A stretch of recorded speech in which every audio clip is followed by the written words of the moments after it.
അർജന്റീനയുടെ വേൾഡ് കപ്പിന് മുമ്പുള്ള സൗഹൃദ മത്സരങ്ങൾക്കായി ടീമിലെത്തിയ അർജന്റീനയുടെ യുവതാരമായ ഗുലിയാനോ സിമിയോണി കഴിഞ്ഞ ദിവസം നൽകിയ ഒരു അഭിമുഖത്തിൽ ഇപ്പോഴത്തെ അർജന്റീന ടീമിനെ കുറിച്ച് പറഞ്ഞത് ഇങ്ങനെയായിരുന്നു. ഞാൻ എന്നെ ഒരു സാധാരണ അർജന്റീന ടീമിലെ കളിക്കാരനായി കാണുന്നില്ല. സത്യം പറഞ്ഞാൽ വളരെ ചുരുക്കം ചില താരങ്ങൾക്ക് മാത്രമേ താൻ അർജന്റീന നാഷണൽ ടീമിൻ്റെ അംഗമാണെന്ന് പറയാനുള്ള യോഗ്യതയുള്ളൂ. യൂറോപ്പിലുടനീളവും അല്ലെങ്കിൽ അർജന്റീനയുടെ പ്രാദേശിക ലീഗിലെല്ലാം നിരവധി താരങ്ങളാണ് കഠിനാധ്വാനം ചെയ്തുകൊണ്ടിരിക്കുന്നത്.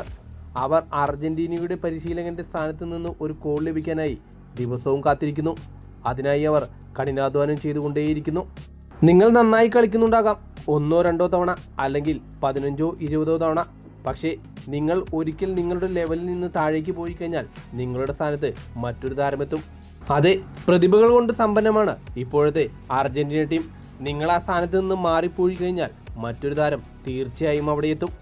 ഞാൻ എന്നോട് തന്നെ പറയാറുള്ളത് ഇങ്ങനെയാണ്: നിങ്ങൾ ഒരിക്കലും വിശ്രമിക്കരുത്.